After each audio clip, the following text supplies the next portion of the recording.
Greetings, childrens. It's time for another mail call. My last video, which happened to be a mail call, was quite a bit longer than I had anticipated or planned on. So I'm going to really make an attempt to make these videos quite a bit shorter. And the key to that is going to be opening up less items in the video. So without any more noise making from me, let's get into it. I've got 3 items here that I have purchased from eBay. I'm not going to read I'll read the names out, but I'm not going to spell them like I did last time. But what I will do is put the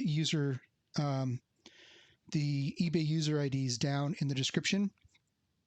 So if you want to check them out, you can check out their ID, or I'll even put links to their seller pages.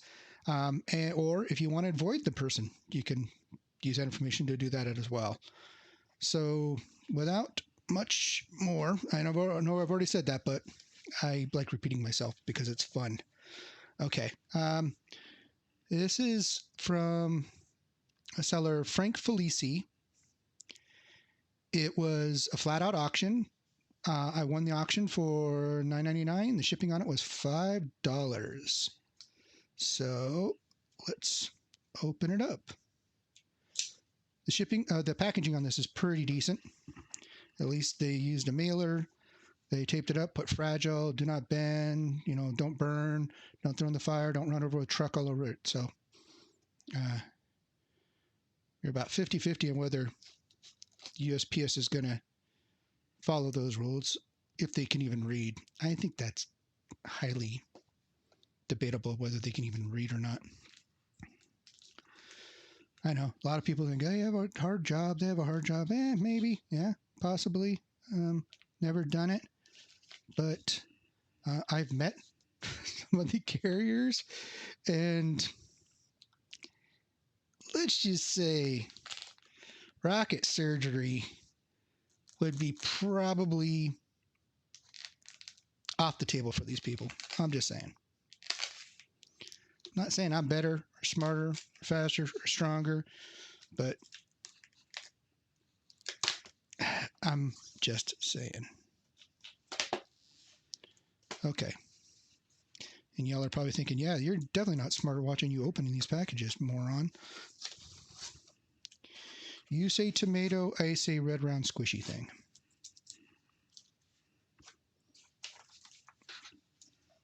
Oh, and there's a note.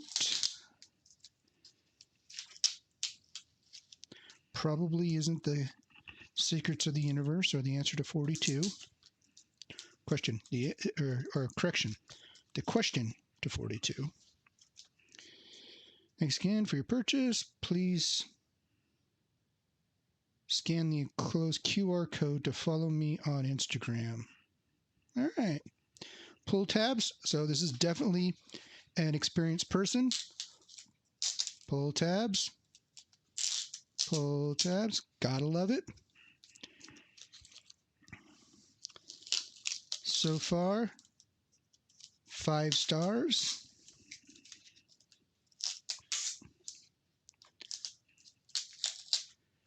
And let it slide a little bit there. And see, it looks like they threw in this extra book. They did. Orphan Age from Aftershock number 2. You already saw the book that I purchased. This is not what I purchased. This is something they threw in there, which is really kind of cool of them. This is what I purchased. New Warriors number 1. And it is in very, very good condition. There's like maybe one bit of spine stress around this staple, and it does not look to be color breaking. So definitely a heck of a purchase for $9.99. So let me move this out of the way and put it so you can see it without glare. Very nice looking book. And here's the freebie they threw in their Orphan Age. So what I realized is I have to move items from the right to the left to not have glare on them. So awesome. Very, very good purchase. and I will probably be checking this person out on Instagram and giving them a follow. So now we move on to the next item. And one of the challenges of rebag and boarding books that I have not looked at in over 20 years is forgetting what I own and what I don't own. And I have a run of New Warriors, the early, up to about 11 or 12. But I realized I didn't have a first print of number one. I had a second print. So when I notice these things, what I'm doing is I'm freaking out and then going out and ordering replacement stuff or things to fill holes. So that's not exactly the best way to do things. And I've lost the Post-it note. Here it is. Okay, this is from eBay. I got to shut up and do some stuff. It's from the eBay seller STO1784, and it was an auction item that, and I don't remember how much the auction was, but they also had the option to submit an offer. I submitted an offer for $35, and they took it, and the shipping on it was $4.50. So now I'm going to move these out of the way.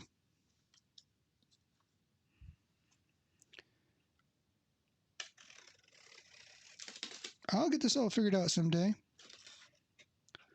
Probably right around the time I decided to stop opening or recording stuff.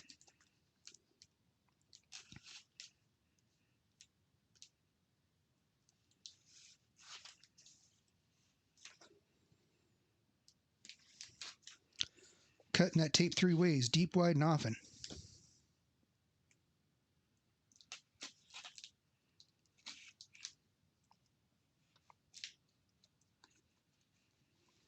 Oh, man.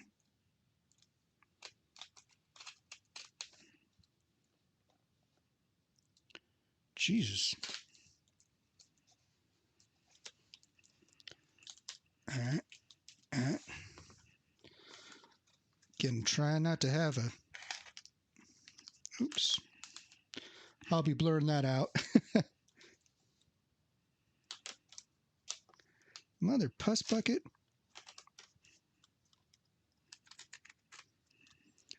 Jiminy Christmas, man. This tape should be used to house nuclear generators and power plants. Okay, well, it started off as a pretty positive thing, as you can see here, as the outside packaging was really well done to the point where I couldn't even get into it. But when you get to the inside, it's not looking so hot. Cardboard cutter ripped up and taped to the books. Let's see if that became a viable solution. Again, packing tape on plastic is a bad idea, people. We discussed it last time. Packing tape vulcanizes, meaning it seals. And when you put packing tape, which is designed to seal well so that something doesn't open, you put it on plastic, it becomes, well, it just seals really well. I know. Stop complaining, goddammit. I know. But if I didn't complain, who would? And if I didn't have things to complain about, I'd have nothing to say. So there's that. All right. So not boarded, but bagged. And here we go. This is a run of X-Men that I picked up. 258. No boards, but still looks to be in good condition.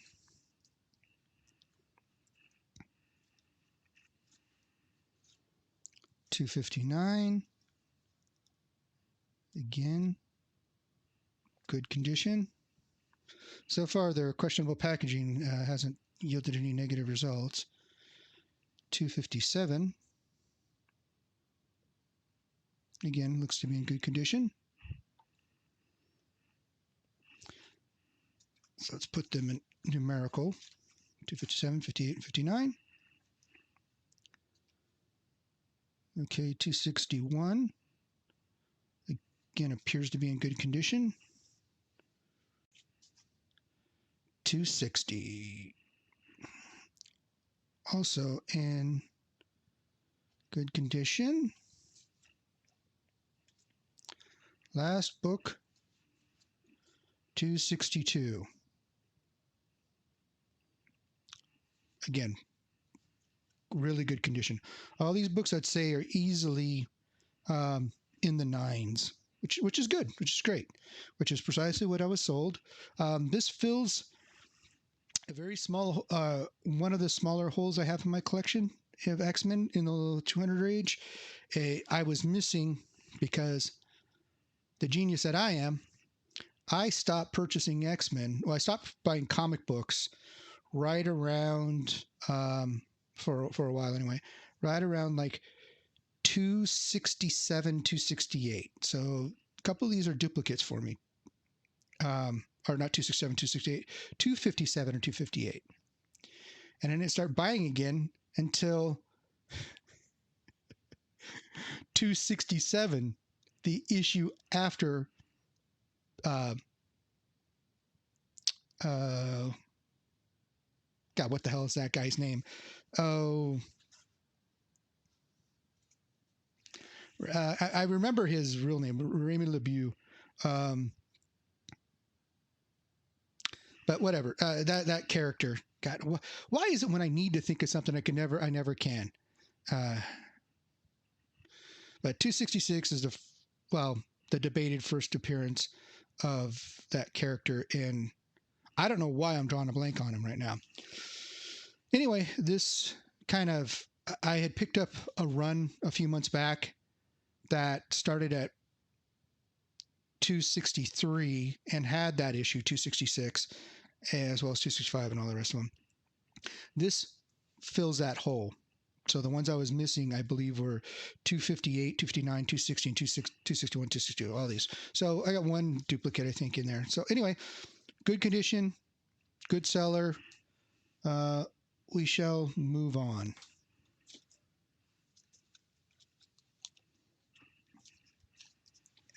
Crap. All right. Last item that will be opened this evening. Sorry if I seem disorganized. It's because I am.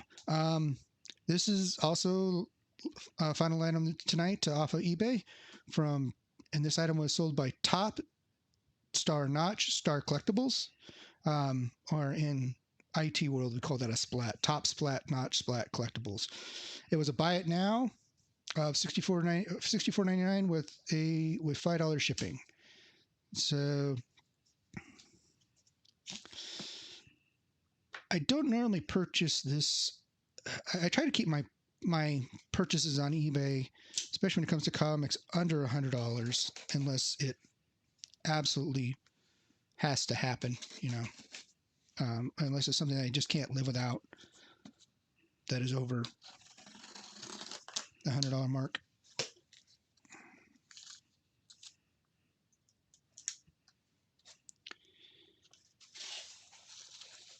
Okay, so far, very decent packaging.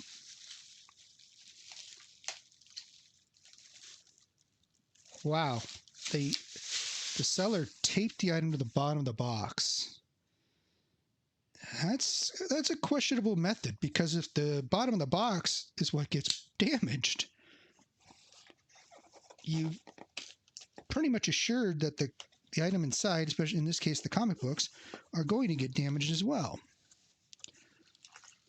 Luckily, it does not appear that the bottom suffered any damage, but it's very risky, a very risky move. To my mind, the safer move is to suspend the books from the bottom, from the top, from the sides, all the way around with something like bubble wrap. All right, and they have taped this so much, there's no way I'm going to be able to peel it free, so I'm going to have to cut it.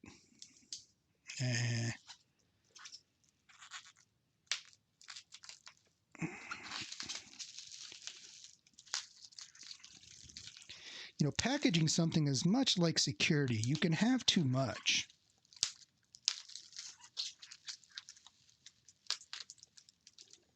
People may wonder what I mean by that. Well, if you secure a location so much that every 5 or 10 feet you have to keep proving that it's okay for you to be there, that you need to be there, then it's too secure, right?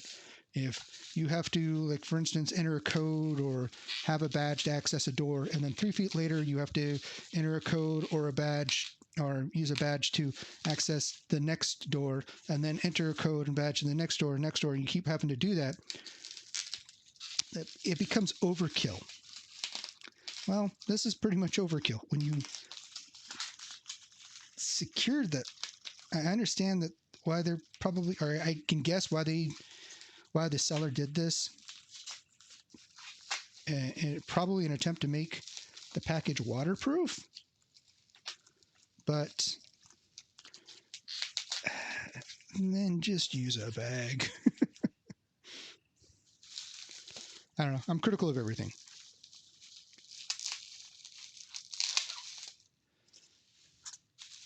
I may not always be right, but I am this time.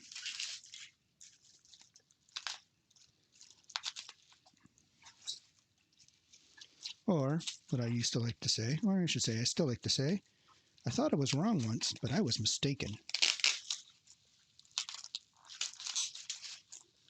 Okay. After hacking through that, I mean, I do appreciate the packing job to make sure that these arrive in the best possible shape, but it's always kind of questionable when you've done such a great job, then you tape the item to the bottom of a box, where if something large, if that box ended up top down and the bottom's up and something large lands on it, guess what? You're going to end up damaging the item because it's going to be secured to the bottom. Anyway, enough complaining about what I've already complained about. Let's move on to something new to complain about. All right. Here we go. Astonishing Tales, number 30. These books are upgrades for the most part to books I already have. Astonishing Tales 28. Now, some of them were in lower condition than I really wanted. Well, we'll talk about that in a minute. So 28. Astonishing Tales 27. Astonishing Tales 26. No, there is not a 25 in here. I do have a 25. It is of a mid quality, I'll say, a mid grade. But I also have a 25 that is in very low grade. When I purchased it, it cost me like $15, and it was missing the Marvel value stamp, which I did not check beforehand. So that was my mistake. This one, yeah, see, 32. It's in a little lower grade than the previous ones here. So I'll be probably trying to source another one of those. 34. 34 is in, it's in still decent condition. I'd say these first four, 26, 27, 28, and 30, are probably 8.5 or 9. 32, 7.5, maybe 8. 34, probably 8. And the last issue in this batch was 36. And this one's in really, it's got the ink, but that's nobody's fault but Marvel's, because they decided to spray paint the tops of their books. I don't know why. But this is also in really good shape. Again, probably 9, in the 9 realm. So that was, let's put them in order here. 26, 27, 28, 30, because 29 is actually a reprint of the first appearance of Guardians of the Galaxy. 31 is missing, 32, 34, and 36. So I did go out and I sourced 31, 32, or 31, 33, and 35 to make this run complete. It looks like I'm going to probably go out and source another 32 that's in a little better condition. Maybe a 34 as well. I know 34 looks to be mostly okay. The 32, yeah, I could probably get one more better. But these are, even with that 32 being a little lower than I'd like, these are still all upgrades to the copies I already have. I really just like Deathlock. I've always liked Deathlock. He's somebody recently said Deathlock's a ripoff Cyborg, and I had to correct them, saying no, Deathlock came out in 1972. No, excuse me, 74, 74, 72, whatever. I think it's 74 actually, and Cyborg didn't come out. It wasn't created until 1980. So if anybody's the ripoff, it's Cyborg. But I know all the DC fans are going to get, they're going to get all their Snyder and a conniption fit. So whatever. But were in great shape. It was a good purchase. I will one day source a high quality or high grade 25, and and that will give me a really good solid run of the Astonishing Tales featuring Deathlock, all high grade. Okay, I think that's going to be it for tonight. Again, trying to keep these a little shorter. And I remember who that was. It was Gambit. 266 is 2666 or the annual 16, I think it was. Yeah, X-Men, Uncanny X-Men 16. Together, they are arguably the first appearance of Gambit, depending on who you want to ask. Anyway, okay, I knew it would come to me when I wasn't thinking about it. So anyway, that's enough for tonight. I appreciate you watching. If you want to check out any of the sellers, I will link their seller names as well as their seller pages in the description below. And I appreciate y'all taking the time to watch this. And I guess that'll be it. Take care, children, and we'll talk at you soon. We'll see you in the next one.